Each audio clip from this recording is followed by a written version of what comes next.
નમસ્કાર, હું યશ ન્યૂઝ 18 ગુજરાતી પર આપનું સ્વાગત છે। ડાંગની એક શાળામાં વિદ્યાર્થીઓ ધૂણવાના મામલે ધારાસભ્ય મંગળ ગાવિતે વિવાદિત નિવેદન આપ્યું। ધારાસભ્ય મંગળ ગાવિતે કહ્યું કે ભૂવા બોલાવવાથી શાળાના બાળકો સાજા થઈ ગયા। આરોગ્ય વિભાગ પણ આમાં કંઈ ન કરી શક્યું કે ન મનોચિકિત્સકો કંઈ કરી શક્યા, પરંતુ ભૂવા બોલાવવાથી શાળાના તમામ બાળકોની તકલીફ દૂર થઈ ગઈ।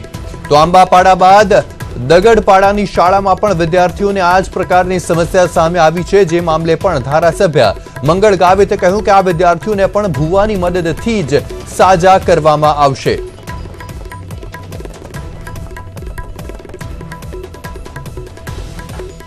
તો ધારાસભ્ય મંગળ ગાવિતે નિવેદન આપ્યું છે કે જે 3 વિદ્યાર્થીઓ હતા આંબાપાડાની શાળાના, તેઓ ભૂવાના કારણે સાજા થયા છે, કોઈ મનોચિકિત્સકના કારણે નહીં। અને હવે ત્યારબાદ અન્ય એક શાળામાં પણ આ જ પ્રકારનો કિસ્સો સામે આવ્યો છે અને તે બાબતે પણ ધારાસભ્ય મંગળ ગાવિતે કહ્યું છે કે તે બાળકો પણ માત્ર ભૂવાના કારણે જ સાજા થઈ શકશે।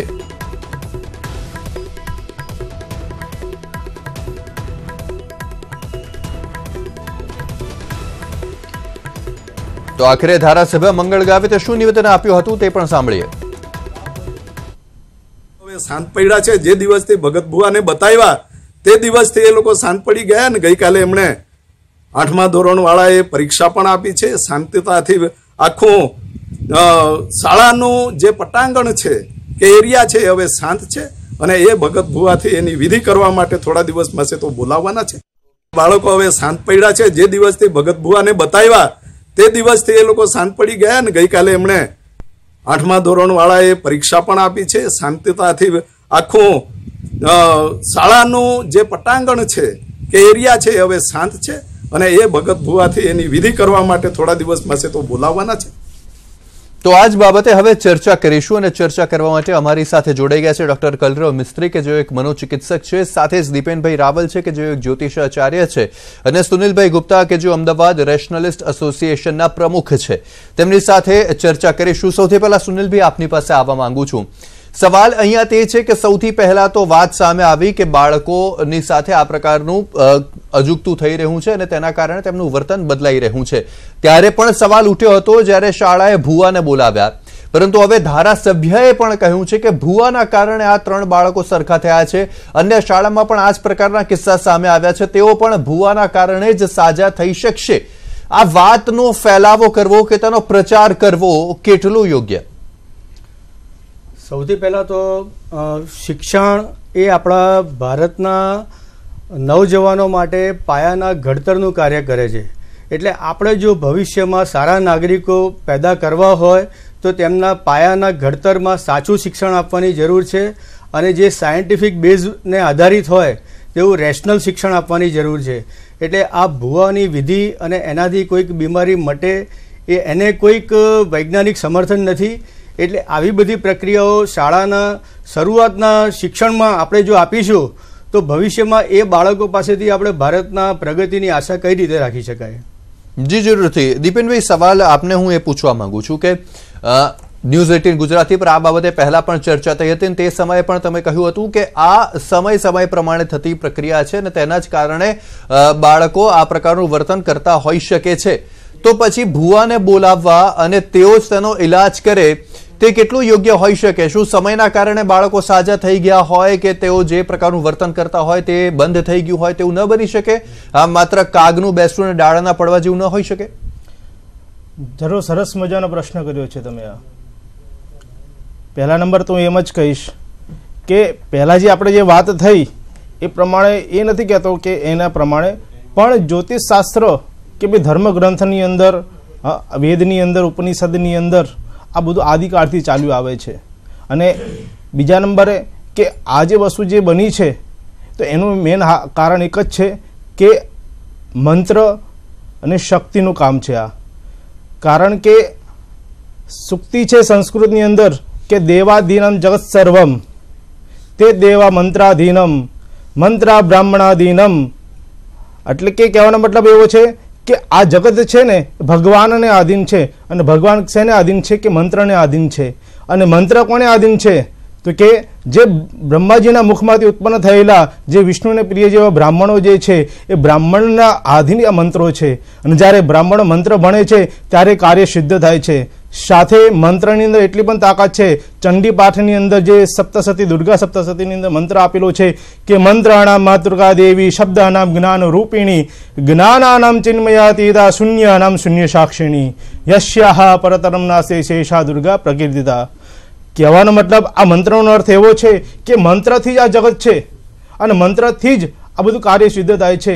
હું એમ નથી કહેતો કે ભુવાજીએ જે કર્યું છે એ સારું છે, પણ હું એમ જ કહું છું કે એમને જે આધાર લીધો છે મંત્રનો આધાર લીધો છે. અને બીજા નંબરે કે ભાઈ 1 કે 2 કે 3 વિદ્યાર્થીઓને થયું છે બરાબર, અને બીજા નંબર કે 1 વિદ્યાર્થીને નથી થયું. પણ કહેવાનો મતલબ એટલો જ છે કે આ જે કાર્ય જે થયું છે અને એની પાછળ જે આસ્થા રહેલી છે, અહીંયા કોઈ અંધશ્રદ્ધા નથી રહેલી. મનોચિકિત્સકે એમનું જે કામ કર્યું છે, ડોક્ટરે એમની દવાનું કામ કર્યું છે કે નથી કર્યું બરાબર, પણ કહેવાનો મતલબ કે આ જે વર્ષમાં જે થયું છે એ ખૂબ આનંદની વાત છે, કારણ કે બાળકને જે પીડાયા છે એમાંથી મુક્તિ મળી છે. જી જરૂરથી. ડોક્ટર કલરવ મિસ્ત્રી અમારી સાથે છે કે જે એક સાયકોલોજીસ્ટ છે, મનોચિકિત્સક છે, તેમની સાથે વાત કરીશું. ડોક્ટર, સવાલ અહીંયા તે છે કે કહી રહ્યા છે દીપેનભાઈ કે આ એક આસ્થાની વાત છે, આ એક અંધશ્રદ્ધાની વાત નથી. તો પણ આ રીતે ભુવાઓ પર ભરોસો કરવો અને તેમનું નિદાનના કારણે બાળકો સરખા થયા તેવું માનવું અને મનોચિકિત્સકના કારણે નથી થયા તેવું માનવું, તે આસ્થા કહી શકાય ખરી કે પછી ક્યાંક ને ક્યાંક શિક્ષણનો અભાવ છે અને તેના કારણે હજુ પણ લોકો આ બાબતોમાં વિશ્વાસ કરે છે? એકદમ સાચી વાત છે. સૌથી પહેલા આપણે જોઈએ કે શ્રદ્ધા અને અંધશ્રદ્ધા એના વચ્ચે નાનીકડી ભેદ છે, એમાં નાની સરખામણી છે.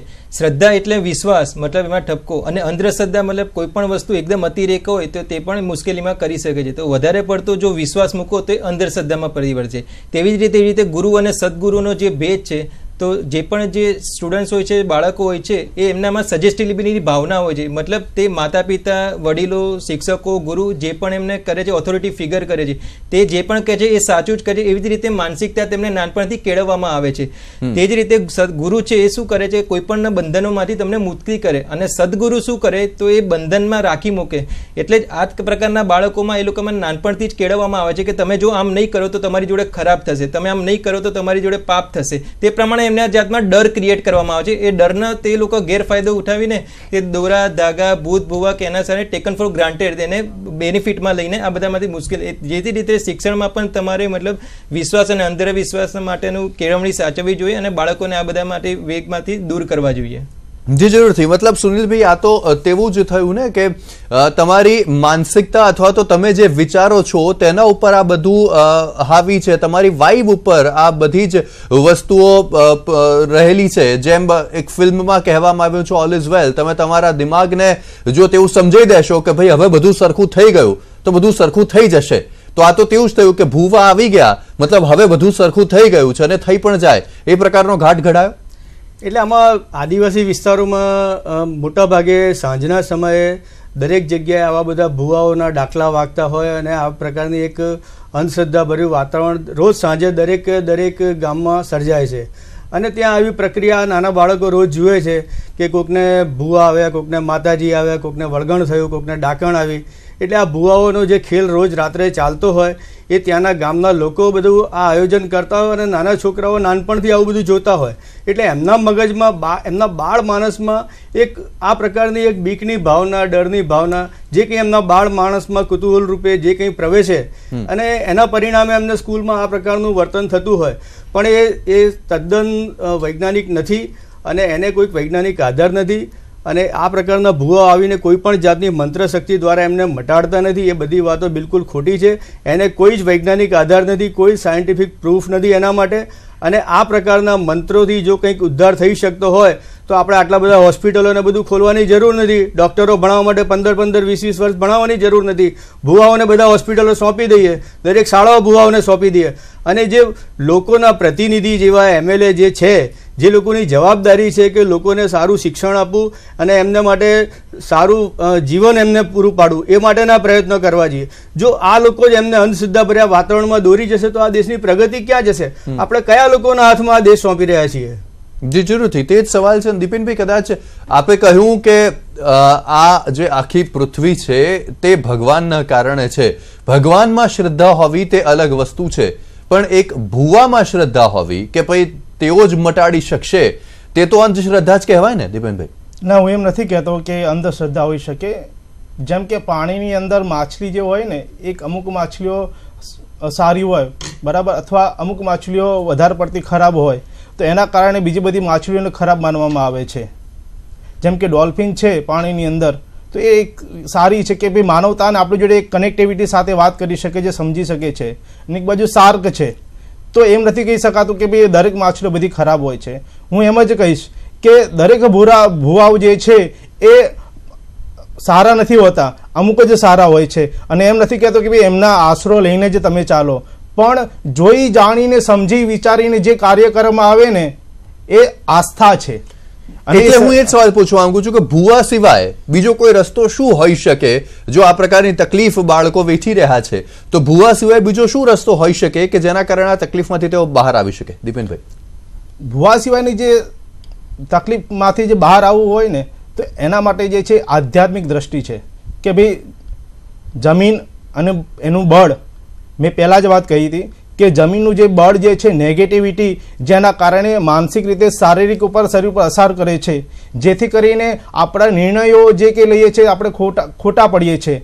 પણ આજે સાહેબે જે કહ્યું કે ભાઈ વૈજ્ઞાનિક રીતે માન્ય નથી બરાબર, પણ હું એમ જ કહેવા માંગીશ કે ડૉક્ટર જે છે એ આદિકાળ અહીંયા અત્યારના નથી, પણ પહેલાંથી જ આયુર્વેદિક જે ચિકિત્સક જે છે ને એ શેમાંથી આવ્યું છે કે વેદોમાંથી આવ્યું છે. અથર્વવેદમાં જઈએ ને તો અથર્વવેદમાંથી આયુર્વેદની ઉત્પત્તિ થઈ છે. માટે હું એમ જ કહીશ કે આ મંત્રો દ્વારા જ પહેલા બધું થતું. અને બીજા નંબરે કે દોહરા આજે કંકણ બંધન જે છે બાંધીને બધું કરવામાં આવે છે બરાબર, એમાં ન માની શકાય. પણ કાંડાની અંદર જે કે નસ રહેલી છે ને એ આપણા હાર્ટને ટચ થાય છે, એ તો ડૉક્ટર તો જાણતા જ હશે બરાબર. એટલે જેથી કરીને જ્યારે એને કસકીને બાંધવામાં આવે છે ને ત્યારે એ પ્રમાણે એક બ્લડ સર્ક્યુલેશન થાય છે અને એના સાથે મંત્રો પણ બોલવામાં આવે છે, જેથી કરીને બેનું સમન્વય થાય છે ને ત્યારે કાર્ય પરિપૂર્ણ થાય છે. અને બીજા નંબરે કે જેને નથી માનવું ને એ તો નથી જ માનવાના, કારણ કે આપણે ગમે તેટલું સમજાવીશું, ટીવીના માધ્યમથી સમજાવીશું કે ભાઈ યજ્ઞના માધ્યમથી અથવા કોઈ પણ માધ્યમથી સમજાવીશું, તો જે નથી સમજવાના એ તો નથી સમજવાના. પણ જે શ્રદ્ધા રાખે છે, જે ભગવાનમાં વિશ્વાસ કરે છે, હું તો એમને એક જ વસ્તુ જ કહીશ કે કાર્ય જે કરેલું જે છે એ ક્યારે વ્યર્થ જતું નથી. જી જરૂરથી, તેના ઉપર જ ચર્ચા કરીશું કે ભાઈ ભગવાનમાં શ્રદ્ધા હોવી તે યોગ્ય છે કે નહીં, તે તો એક સવાલ છે જ, પણ તેની સાથે તે પણ સવાલ છે કે ભગવાનમાં શ્રદ્ધા હોવી જોઈએ કે એક ભૂવામાં શ્રદ્ધા હોવી જોઈએ. તેના ઉપર ચર્ચા કરીશું. હાલ રોકાઈશું એક બ્રેક માટે.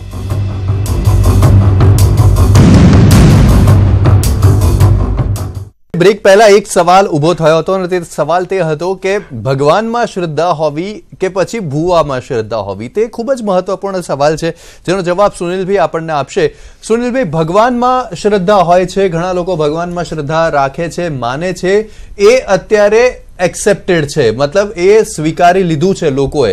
પણ એક ભૂવામાં શ્રદ્ધા હોવી તે કેટલું સ્વીકાર્ય? જો શ્રદ્ધાનો આધાર આપણા માનસિક ક્ષમતા ઉપર આધારિત છે. તમારો આત્મવિશ્વાસ મજબૂત હોય તો તમારે બીજી કોઈ જ આડઅસરની જરૂર નથી, કોઈક આવા સપોર્ટની જરૂર નથી. તમે પોતાના નિર્ણયથી, તમારા પોતાના આત્મવિશ્વાસથી, તમારા પોતાના જ્ઞાનથી, તમારી પોતાની શક્તિ તમે કેટલી છે એ સમજો છો, એ આધારે તમે નિર્ણય લો અને તમે પ્રોપર નિર્ણય લઈ શકો છો. હવે જેનામાં આ પ્રકારનું આત્મબળ નથી એ લોકો એને કંઈક સપોર્ટ જોઈએ, એટલે કોઈક ભગવાનના આશ્રય જાય છે, કોઈક એમની કુળદેવી કે જે કંઈ માનતા હોય, કોઈક એમના ગુરુને આશ્રય જાય છે, કોઈક એમના શિક્ષકોને પણ માને છે, કોઈ માતા પિતાના સપોર્ટમાં પણ જાય છે, કોઈ મિત્રોના સપોર્ટમાં પણ જાય છે. એટલે આ એમના સપોર્ટ દ્વારા એ પોતાનું કાર્ય કરવાનો પ્રયત્ન કરે છે અને એમાં એ એમની શ્રદ્ધા રાખે છે. હવે અમુક લોકો એ પ્રકારે ભગવાનમાં પણ શ્રદ્ધા રાખતા હોય અને એમના દ્વારા આત્મબળ મેળવીને પોતાનું કાર્ય કરતા હોય ત્યાં સુધી તો કોઈ વાંધો નથી. પણ આ પ્રકારના લોકો જ્યારે ભુવાઓના આધારે જાય છે, એમના સપોર્ટમાં જાય છે, ત્યારે ભુવાઓ એમનો ગેરલાભ ઉપાડે છે.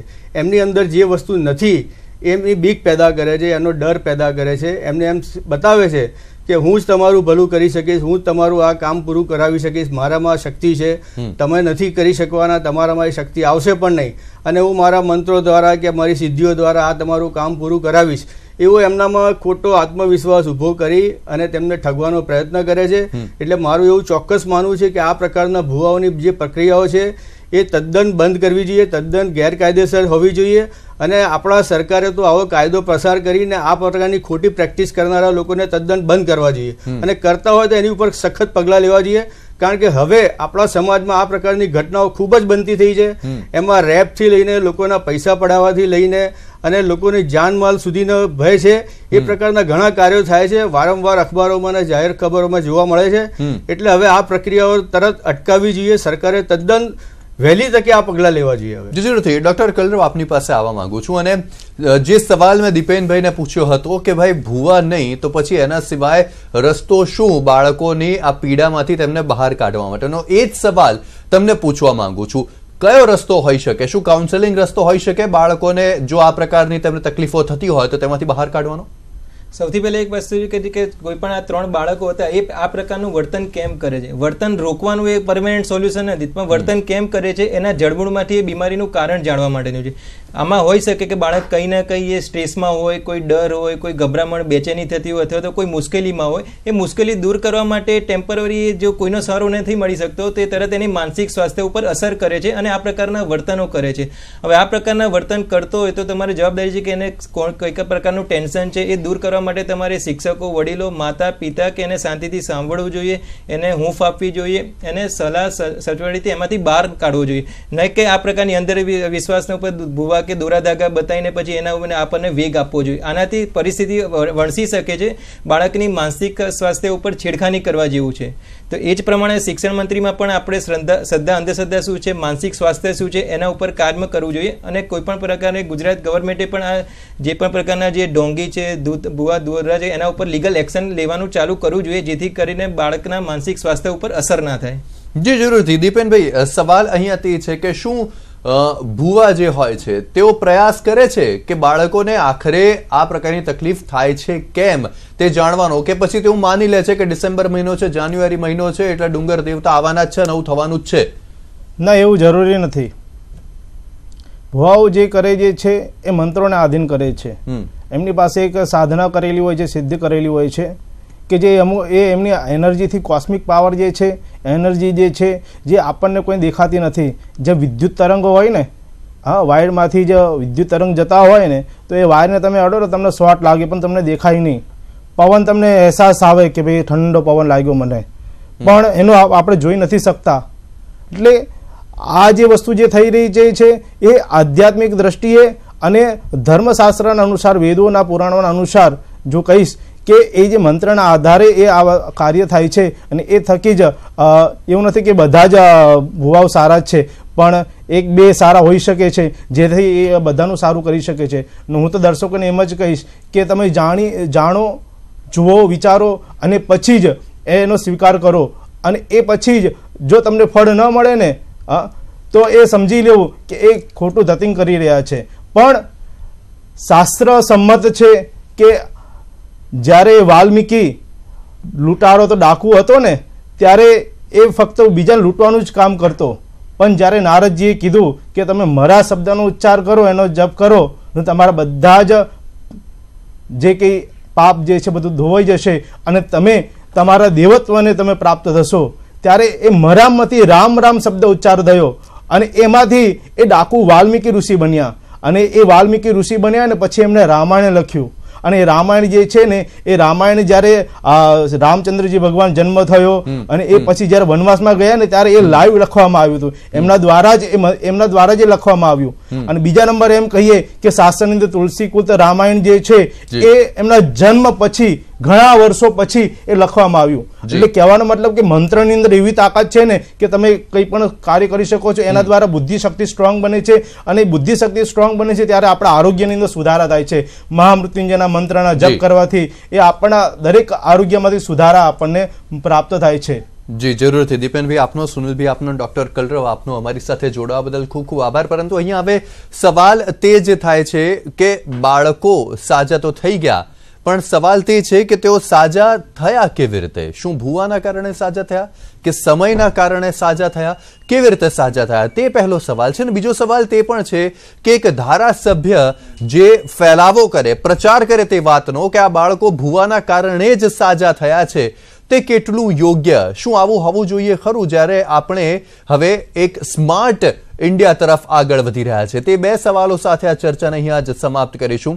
આપ જોતા રહો ન્યૂઝ 18 ગુજરાતી.